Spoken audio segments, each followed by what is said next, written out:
Hello class 12th वालों, वही कैसे हो सारे के सारे। आई होप सारे बहुत अच्छे होंगे और बहुत अच्छे से आपका पढ़ाई चल रहा होगा। देखो भैया, एग्जाम आ गया है और एग्जाम आ गया तो पढ़ना तो पड़ेगा। और केमिस्ट्री में जो दिक्कत आ रहा है वो दिक्कत आ रहा है आपको किसमें? न्यूमेरिकल्स में। तो इसी के लिए आज लेके आया हूं न्यूमेरिकल्स वाला पार्ट। और कोई भी इजी क्वेश्चन नहीं कराने वाला हूं जिससे आप खुश हो जाओगे। 5 से 6 क्वेश्चन करेंगे, तगड़े वाले करेंगे, कंसेप्ट के साथ करेंगे और अप्रोच के साथ करेंगे। क्लियर है? तो आ जाओ भैया, पहला क्वेश्चन जो आपके सामने लाया हूं वो लाया हूं सॉल्यूशन चैप्टर का।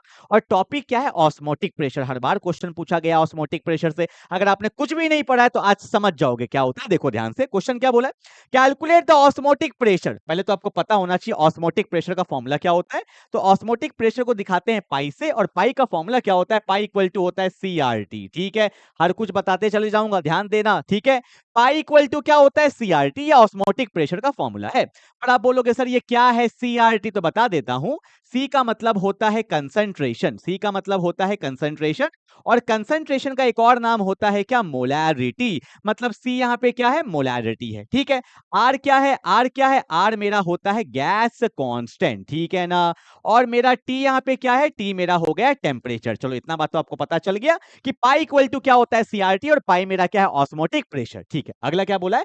Calculate the osmotic pressure in pascal. अरे रे रे रे, क्या बोल दिया भैया? क्योंकि यहां जो फॉर्मूला से आंसर आता है वो मेरा आता है एटीएम में, या आप बोल सकते हो बार में, क्योंकि एटीएम और बार अप्रोक्सीमेटली सेम ही होता है। पर यहां पे बोल दिया पास्कल में, तो कुछ मत करना। पास्कल के लिए हम लोग क्या करते हैं? पास्कल के लिए बता रहा हूं क्या करते हैं। इस फॉर्मूला में हम लोग मल्टीप्लाई कर देंगे 10 की पावर 5 से, तो वो आंसर किस में आ जाएगा? पास्कल में। ठीक है, तो pi equal to CRT into 10 की पावर 5, तो ये आ जाएगा पास्कल में। और pi equal to simple CRT रहेगा तो वो किस में आता है? एटीएम में और बार में। क्लियर हो गया? चलो आगे क्या बोला है? Exerted by a solution prepared by dissolving 1 gram of polymer. तो मेरे पास क्या दिया हुआ है? पॉलीमर दिया हुआ है, इसको आप सॉल्यूट मान सकते हो। इसका वेट दे दिया है 1 ग्राम, और इसका मोलर मास कितना दे दिया है? 185000। ठीक है, ये सब मैं लिख दे रहा हूं क्योंकि आपको समझाना है ना भी। ठीक है, ओके। मोलर मास भी दे दिया। वॉल्यूम कितना दिया है? 450 ml, तो लिख देता हूं। वॉल्यूम कितना दिया है? 450 ml दे दिया है। और टेम्परेचर दे रखा है 37 डिग्री सेल्सियस। तो टेम्परेचर को केल्विन में कर लेंगे, और केल्विन में करने के लिए 273 ऐड करते हैं, तो 310 केल्विन आ गया। तो सारा डेटा मैंने आपके सामने लिख दिया। ठीक है, करना क्या है? चलो लग जाओ, फटाफट से स्टार्ट करते हैं। Pi equal to CRT। C का मतलब कंसंट्रेशन, कंसंट्रेशन का मतलब मोलैरिटी। पर आप बोलोगे सर हमें तो मोलैरिटी का फॉर्मूला भी नहीं आता, तो बता देता हूं ना। तो मोलैरिटी का फॉर्मूला होता है mole of solute, mole of solute divided by volume of solution, पर वो लीटर में होना चाहिए। ठीक है, तो आइए सॉल्व करते हैं। तो पाई इक्वल टू सी, सी का मतलब कंसंट्रेशन, कंसंट्रेशन का मतलब मोलैरिटी, और मोलैरिटी का मतलब क्या होता है? Moles of solute by volume of solution in litre. तो मैं एक काम करता हूं, पहले लिख देता हूं यहां पे क्या होगा? Mole of solute by volume of solution in litre. Concentration की जगह पे रख दिया। आर क्या होता है? गैस कांस्टेंट, इसका वैल्यू होता है 0.0821, 0.0821। टेम्परेचर केल्विन में 310, और पास्कल में करने के लिए 10 की पावर 5। ठीक है, सब कुछ लिख दिया। ओके, अब बोलोगे सर मोल का फॉर्मूला, मोल का बता चुका हूं, weight in gram divided by molar mass, weight in gram divided by molar mass. तो वेट इन ग्राम कितना है? 1 ग्राम, और उसका मोलर मास कितना है? 185,000। ठीक है, ये क्या आया? मोल divided by volume in litre, कहां है? 450 ml, ml को करेंगे लीटर में, डिवाइड बाय क्या? 1000 हो गया। ये वाला पोर्शन हो गया।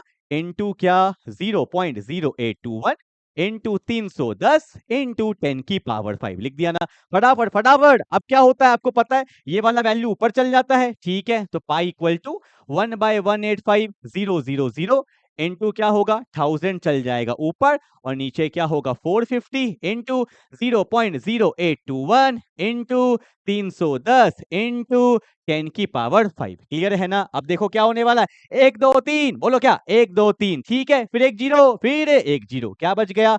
तो pi equal to 0.0821 into 31 divided by 185 into 45 into 10 की पावर 5। ठीक है, अब इसको आप अच्छे से सॉल्व कर लोगे, फिर 10 की 5 से मल्टीप्लाई करोगे तो जो आंसर आएगा वो आएगा अप्रोक्सीमेटली 30.5 और यहां लगा देंगे पीए। पीए का मतलब क्या हो गया? पास्कल। ठीक है, या अप्रोक्सीमेटली 31 पास्कल भी आप लिख सकते हो। ये मेरा क्या है? Final answer. ठीक है ना? तो भैया फॉर्मूला पता होना चाहिए, कंसेप्ट पता होना चाहिए और लगाते चले जाओ, रुकना नहीं है, आपका आंसर आ जाएगा। क्लियर है? तो आपने यहाँ पे एक इंपॉर्टेंट चीज सीखा, पास्कल के लिए किससे मल्टीप्लाई करते हैं? 10 की पावर 5 से। ठीक है, जल्दी से उतार लो फटाफट से। क्वेश्चन नंबर 1 हो गया, अच्छा क्वेश्चन था ये, ऑस्मोटिक प्रेशर का। ठीक है, तो भैया फॉर्मूला पता है ना, तो कोई भी दिक्कत आने वाला नहीं है। ठीक है, चलो क्वेश्चन नंबर 2 पे मूव करते हैं।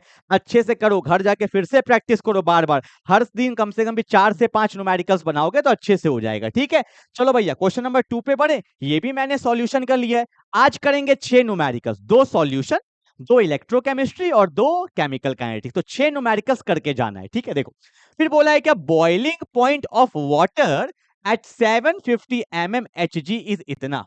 ये किस टॉपिक का क्वेश्चन है? Elevation in boiling point. आप बोलोगे सर ये तो भी पढ़ा नहीं, ये तो पढ़ा नहीं, तो पढ़ा नहीं तो कोई बात नहीं, आओ बता देता हूं क्या होने वाला है। देखो भैया, boiling point of water at 750 mmHg is इतना, मतलब वाटर का बॉइलिंग पॉइंट दिया है। वाटर है मतलब मेरा क्या है? प्योर सॉल्वेंट है।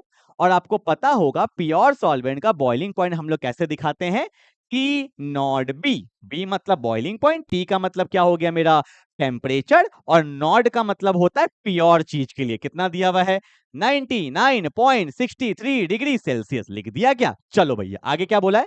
How much sucrose is to be added, मतलब हमें क्या निकालना है? वेट निकालना है। किसका? सॉल्यूट का वेट निकालना है। ठीक है, और एग्जाम में इसको मत दिखाना ऐसे करके क्वेश्चन मार्क, ये रॉन्ग तरीका है। पर आपको समझाने के लिए मैंने लिखा है कि हमें निकालना क्या है? Weight of solute. ठीक है, एग्जाम में मत दिखाना ऐसे। ठीक है, क्वेश्चन मार्क लगाने से नेगेटिव इंप्रेशन जाता है। ओके, बोला है how much sucrose is added to 500 gram of water, मतलब यहाँ पे क्या दे रखा है? वेट ऑफ सॉल्वेंट दे रखा है। कितना? 500 ग्राम। ठीक है, और क्या दे रखा है?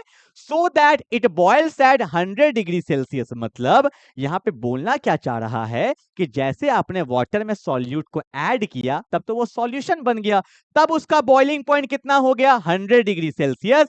तो बॉइलिंग पॉइंट ऑफ सॉल्यूशन के लिए लिखते हैं टीएस, और ये कितना हो गया? 100 डिग्री सेल्सियस। पहले डेटा तो समझ में आना चाहिए। प्योर वाटर का क्या था? टी नॉट बी कितना? 99.63 डिग्री सेल्सियस।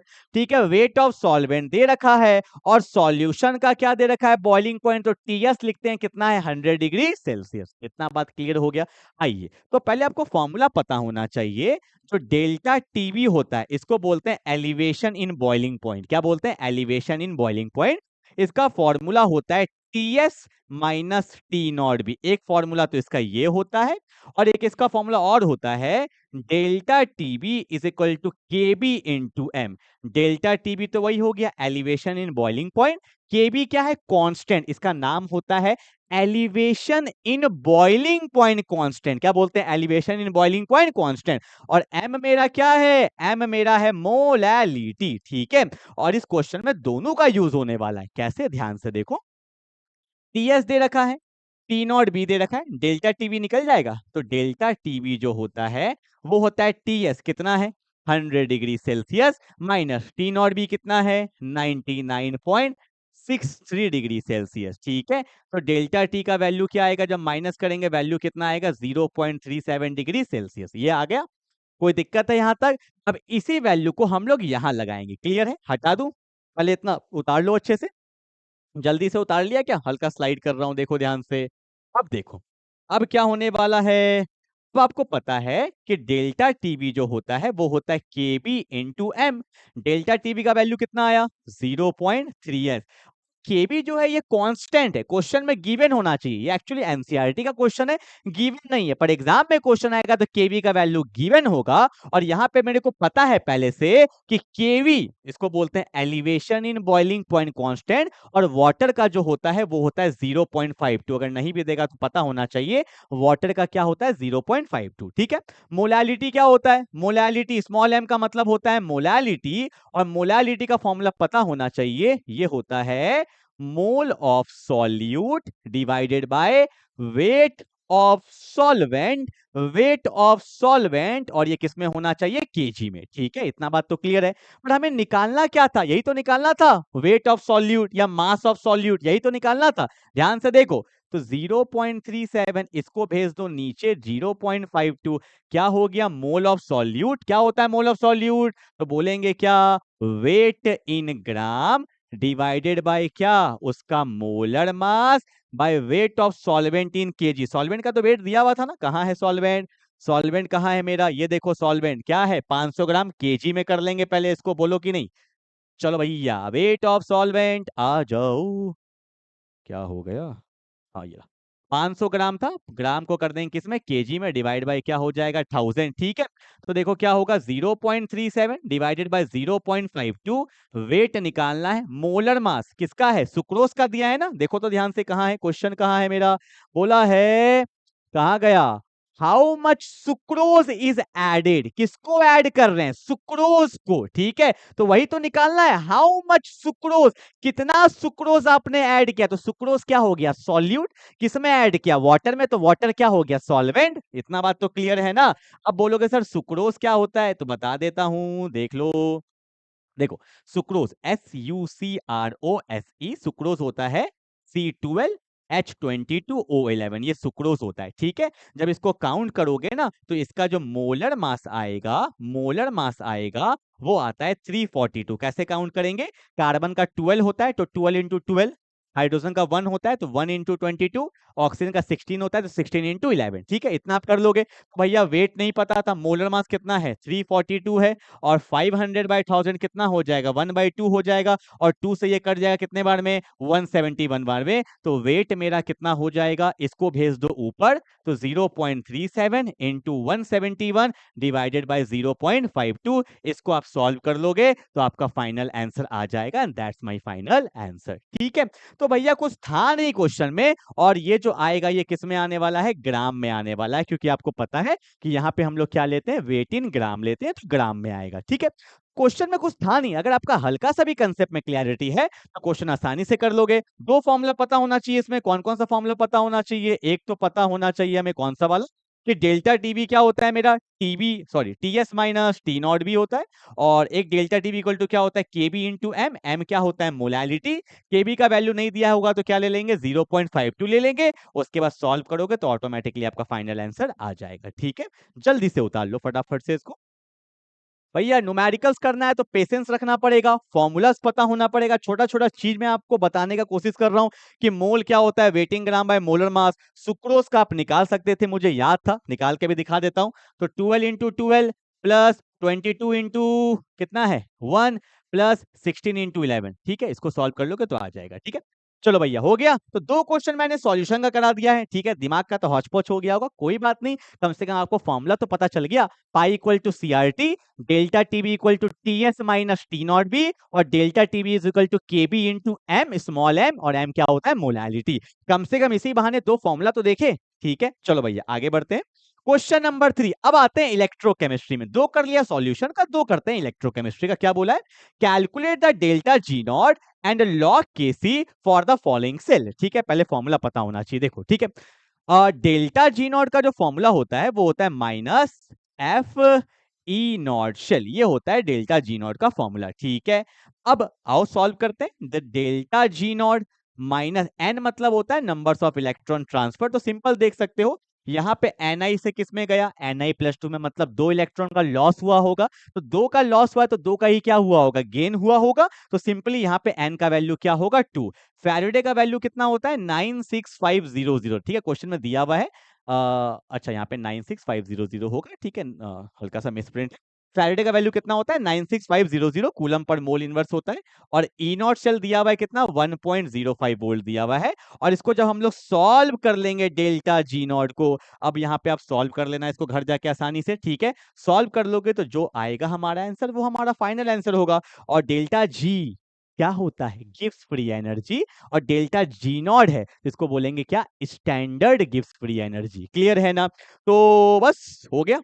अब इसको सॉल्व कर लेना, आंसर किस में आ जाएगा, जूल पर मोल में आ जाएगा। ठीक है, ओके, चलो भैया हो गया। अब कहाँ गया मेरा?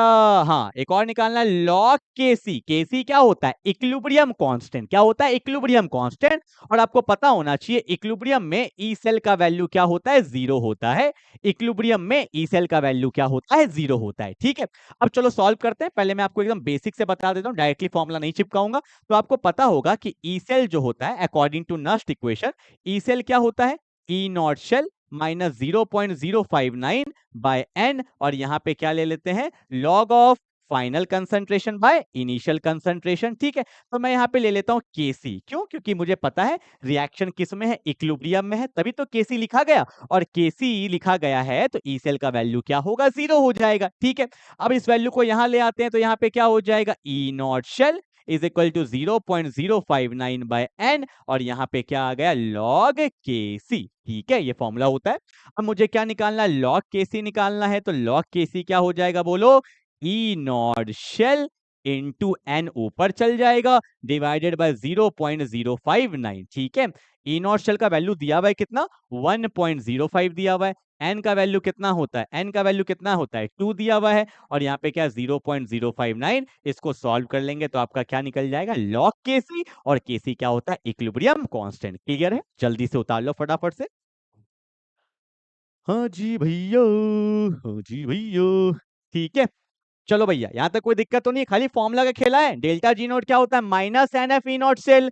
और आपको पता है इक्विलिब्रियम पे ई सेल का वैल्यू 0 होता है, तो नस्ट इक्वेशन लगाए, यहाँ पे ई सेल को 0 कर दिए, और सिंपली आपका आंसर आ जाएगा। ठीक, चलो भाई आगे बढ़ते हैं क्वेश्चन नंबर 4 के तरफ। क्या है ये? भी मेरा क्वेश्चन किसका है? इलेक्ट्रोकेमिस्ट्री का। ये डिफरेंट पैटर्न का क्वेश्चन है। ये क्वेश्चन थोड़ा सा लेंदी जाएगा क्योंकि मैंने इसमें 2 कंसेप्ट ऐड किया। देखो क्या है, calculate the cell EMF and क्या निकालना है अपने लोग को? डेल्टा जी नॉट निकालना है। तो वही बात हो गया, डेल्टा जी नॉट तो वही होगा ना, minus N F E nought cell. और यहाँ पे क्या निकालना है? सेल ईएमएफ भी निकालना है। देखो ध्यान से, तो आपको पहले फॉर्मूला तो पता होना चाहिए कि ई सेल जो होता है ना, इसी को ईएमएफ बोलते हैं।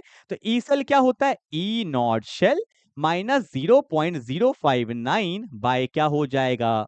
सॉरी, एन लिखना चाहिए मुझे यहाँ पे। ठीक है, वैसे मैंने यहाँ देख लिया था एन का वैल्यू 2 है, पर एन लिख दिया। ठीक है, और यहाँ पे क्या लिख देंगे? Log QC. अब केसी नहीं लिख सकते क्योंकि रिएक्शन इक्विलिब्रियम में नहीं है। इक्विलिब्रियम में होता तो क्या लिखते? केसी लिखते। अदरवाइज आप क्या लिख सकते हो? क्यूसी। अब ये क्यूसी क्या है मैं आपको बताता हूँ, ध्यान से देखो। ये आपको दिख रहा है इक्वेशन, ये मेरा क्या है? डैनियल सेल का रिप्रेजेंटेशन है। अब इसको कैसे लिखेंगे? ध्यान से देखो।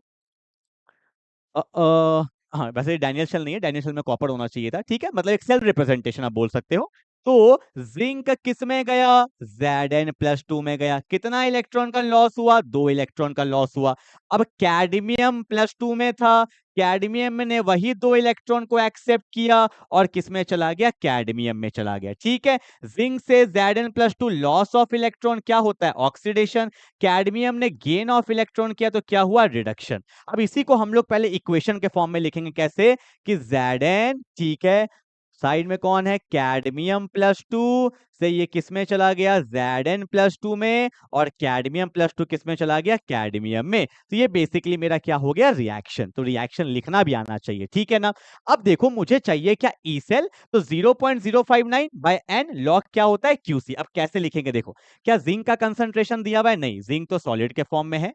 कैडमियम+2 का कंसंट्रेशन कितना दिया हुआ है? 0.01 मोलैरिटी दिया हुआ है। ठीक है, जिंक+2 का कितना दिया हुआ है? 0.1 मोलैरिटी दिया हुआ है। और कैडमियम क्या है? सॉलिड। पहले ये लिखना आना चाहिए क्योंकि इसी पे पूरा खेला है।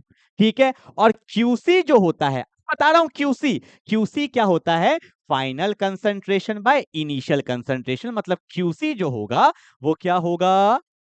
कंसंट्रेशन ऑफ Zn+2 जिसका वैल्यू दिया हुआ है बाय इनिशियल कंसंट्रेशन कैडमियम+2। अगर ये रिएक्शन ही नहीं लिख पाते तो आप क्यूसी का वैल्यू यहाँ पे नहीं लिख पाते। ठीक है, फाइनल कंसंट्रेशन बाय इनिशियल, क्योंकि ये तो सॉलिड है, ये तो सॉलिड है, सॉलिड का हमेशा 1 लेके चलते हैं। तो final concentration by initial concentration. ठीक है, आओ सॉल्व करते हैं। ध्यान से देखो, बोलोगे सर एन का वैल्यू पता चल गया, इसका भी दिया हुआ है, इसका भी दिया हुआ है, पर ये ई नॉट सेल कहां से निकालेंगे? ये तो दिया हुआ ही नहीं है, तो फंस गए। अब देखो यहाँ पे कुछ डेटा दिया हुआ है। क्या दिया हुआ है?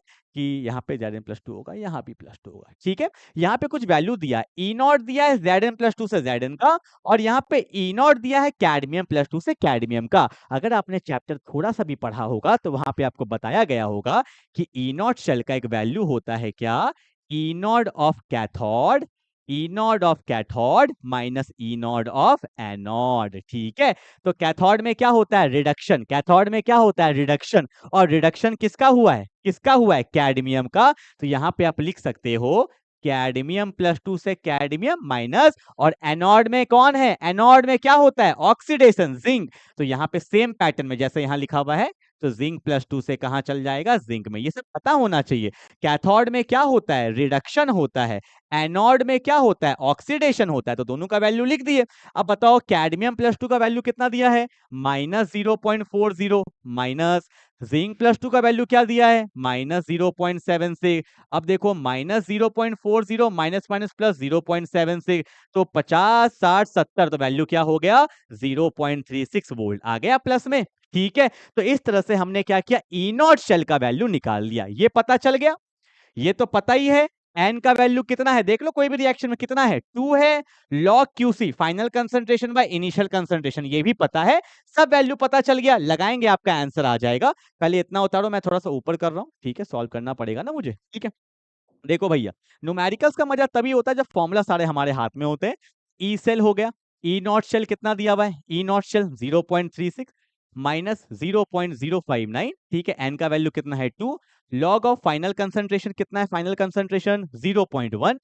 ठीक है भैया, और इनिशियल कंसंट्रेशन कितना है, 0.01। ठीक है, अब आपको लॉग सॉल्व करने आता है या नहीं आता, यही कर दूं। देखो, पॉइंट हटेगा ऊपर 100 आएगा, पॉइंट हटेगा नीचे 10 आएगा, ये जीरो से ये जीरो गया। लॉग 10 का वैल्यू क्या होता है, 1। तो ई सेल क्या हो गया, 0.36 माइनस 0.059/2। लॉग 10 का वैल्यू तो 1 होता है। इसको सॉल्व कर लेंगे तो आपका फाइनल आंसर आ जाएगा। इसी को बोलते हैं सेल ईएमएफ, जो क्या होता है, ई सेल होता है। ठीक है, तो भैया क्वेश्चन करोगे, थोड़ा सा अपने आप को पेशेंस रखना। ठीक है, क्या क्या डेटा चाहिए, कैसे मैंने सॉल्व किया है, इसको एक बार, दो बार, तीन बार बनाओगे तभी बनेगा। अगर आपने कुछ नहीं किया तो बार बार बनाइए, क्योंकि भैया अप्रोच से ही क्वेश्चन को सीखने को मिलता है। ठीक है, ये बना लोगे ना। इसमें एक और क्वेश्चन दिया था क्या, कि डेल्टा जी नॉट। अब डेल्टा जी नॉट तो तुम्हें बता ही दिया यार, क्या बताऊं, बताओ। डेल्टा जी नॉट क्या होता है, माइनस एन का वैल्यू क्या है 2, एफ का वैल्यू क्या है 96500, और मेरा क्या आ गया, E not cell. E not cell कितना निकाले थे,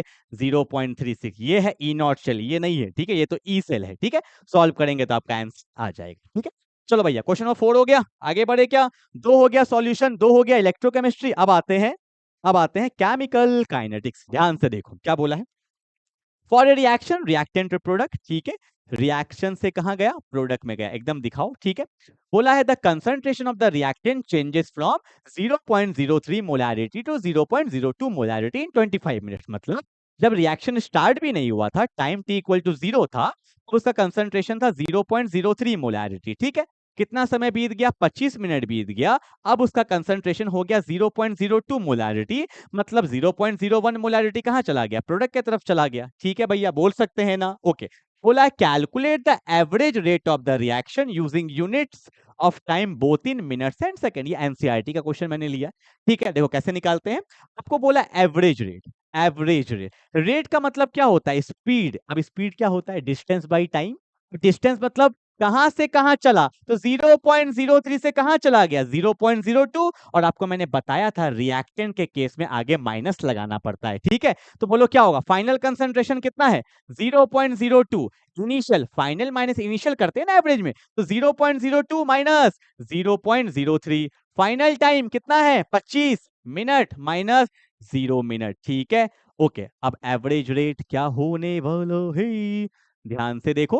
तो यहाँ पे आएगा -0.01, माइनस माइनस प्लस, तो 0.01 क्या, मोलैरिटी, डिवाइड बाय 25 क्या, मिनट। तो यूनिट के साथ लिखेंगे ना, तो भैया एवरेज रेट मेरा क्या होगा, तो 0.01/25 है ना, तो पॉइंट हटाएंगे, नीचे क्या आने वाला है, 100 आने वाला है। ठीक है, और यूनिट क्या होगा, मोलैरिटी, और यहाँ पे क्या हो जाएगा, मिनट इनवर्स। तो 1/2500 कितना होगा, सॉल्व करो। पॉइंट देंगे 0 0 0 0 0, यहाँ पे क्या देंगे 4। तो भैया ठीक किया ना हमने, कुछ गलती तो नहीं किया, देख लो तो 1/2500 है ना, पॉइंट दिया 0, फिर एक 0, फिर एक 0, फिर एक 0, फिर एक 0। एक सेकंड रुको, एक बार, क्योंकि हल्का सा गलती थोड़ा मेहनत पे भारी पड़ जाएगा। 2500 है ना, हाँ ठीक है। पॉइंट 0 फिर 0 फिर 0 फिर 0 फिर 0। अब देखो एक ही 1000 तो हुआ है भैया, अपने को 10,000 चाहिए। फिर क्या करेंगे बोलो, फिर एक 0 देंगे तो फिर एक 0 आएगा, ठीक है। और अब कितने बार में जाएगा, 4 बार में 10,000 गया, ठीक है, कट गया। तो वैल्यू क्या आएगा हमारा, तो 0.0004 मोलैरिटी मिनट इनवर्स, ठीक है। तो हमारा आंसर एक और तरीका से लिख सकते हो, 1 2 3 4, तो 4 into 10⁴ molarity minute inverse, that's my final answer, ठीक है। तो ऐसे भी क्वेश्चन कर सकते हो, जल्दी से बनाओ। अब सेकंड में करना हो तो कुछ मत करना, सेकंड में करना हो तो कुछ मत करना। मिनट जो है ना, इसको इनटू कर देंगे 60 से, तो सेकंड में आ जाएगा। फिर आप सॉल्व करोगे तो आंसर आ जाएगा, ठीक है। सेकंड में करने के लिए 25 इंटू 60 कर देना, तो सेकंड में आ जाएगा फिर, ठीक है। चलो जल्दी उतारो, फटाफट से उतारो भैया। डिंग डिंग डिंग डिंग डिंग डिंग डिंग डिंग डिंग। ओके, आगे बढ़े क्या। आज का लास्ट क्वेश्चन करने जा रहे हैं, क्वेश्चन नंबर 6। बहुत बढ़िया क्वेश्चन है, बहुत अच्छा क्वेश्चन है। देखो क्या बोला है, सुनना, इंग्लिश में लिखा हुआ है भैया, डाउट आएगा क्या। देखो, द C14 कार्बन का सेकंड आइसोटॉप, C14 वाला आइसोटॉप से क्या बोला है, the C14 content of an ancient piece of wood was found to be have 3/10 of that in living tree। देखो भैया क्या लिखा है, समझो तो पढ़ के क्या बोला है। बोला है एक ट्री है, एक ट्री है, ठीक है, और इसमें कार्बन का जो होता है C14 आइसोटॉप, अब इसमें होना चाहिए कितना, 10 होना चाहिए, और अब बचा है 3/10। कितना बचा है, 3/10 बचा है, मतलब 7 डिकम्पोज हो गया। ऐसे बोल सकते हैं ना कि 10 C14 होना चाहिए, 3 बचा है, तो 7 क्या हो गया, डिकम्पोज, ठीक है। How old is the piece of the wood, तो बताओ भैया कि पेड़ का उम्र कितना हो गया। देखो ऐसे क्वेश्चन को कैसे करेंगे, रिएक्टेंट से प्रोडक्ट है, मान लेते हैं टाइम t इक्वल टू 0 में होना कितना चाहिए था, जब एक भी डिकम्पोज नहीं हुआ, तो मैं मान लेता हूं 10 C0, 10 होना चाहिए था।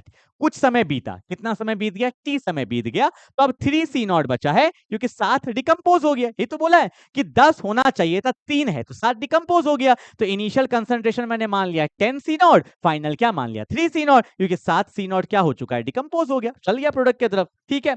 अब बोला है हाउ ओल्ड, तो according to the first order reaction, formula क्या होता है, के, और कुछ दिया हुआ है, के का वैल्यू दिया हुआ है क्या, नहीं दिया हुआ है। K is equal to 2.303 by T log of C0 by ct। C0 मतलब इनिशियल कंसंट्रेशन, और ct मतलब कंसंट्रेशन एट टाइम t, ठीक है। तो C0 से C0 चला गया, हमें निकालना क्या है, टाइम, तो टाइम को भेजो ऊपर, तो टाइम इज इक्वल टू क्या होगा, 2.303 बाई के, यहाँ पे log 10/3, आपको पता है log a बाई बी क्या होता है, log a minus log b, ठीक है। तो भैया log 10 का वैल्यू हमें पता होता है, log 10 का वैल्यू क्या होता है 1, और log 3 का वैल्यू कितना होता है 0.47। ये सब तो ठीक है, पर k कैसे निकालेंगे, कुछ तो दिया होगा। देखो तो क्या दिया है, log 3 पता है हमें, log 7 का काम, हाफ लाइफ दिया है ना, तो आपको पता होगा कि t हाफ जो होता है फर्स्ट ऑर्डर रिएक्शन का, वो क्या होता है 0.693 बाई के। तो k का वैल्यू कितना हो जाएगा 0.693 बाई टी हाफ कितना दे रखा है 5730 दे रखा है, तो मिल गया ना k का वैल्यू। तो पुट करो, ऊपर भेज दे थोड़ा सा, ध्यान से देखो, ध्यान से देखो। तो t इज इक्वल टू कितना होगा 2.303, k का वैल्यू कितना है, कहाँ गया k, हाँ 0.693, और नीचे वाला वैल्यू ऊपर चल जाएगा, कितना है 5730। log 10 का वैल्यू 1, log 3 का वैल्यू 0.47, ठीक है। अब इसको माइनस करेंगे तो 0.53 आएगा। अब इसको आप खुद से सॉल्व करोगे, सॉल्व कर लोगे, और जो आंसर आएगा वो आपका क्या आएगा, फाइनल आंसर, ठीक है। अब इतना तो कर लेना भाई, खुद से कर लेना इतना, ठीक है क्या। तो आज मैंने आपको 6 क्वेश्चन करा दिए हैं, 2 करा दिए सॉल्यूशन के, 2 करा दिए इलेक्ट्रोकेमिस्ट्री के, और 2 करा दिए केमिकल काइनेटिक्स के, ठीक है। इसको 2-3 बार करना, फॉर्मूला को अच्छे से रिवाइज करना, ठीक है। फिर 6 क्वेश्चन लेके आऊंगा, तो 6-6 करते हुए हम लोग आगे बढ़ेंगे, क्लियर है। तो मिलते हैं अगले क्लास में, तब तक के लिए बाय बाय।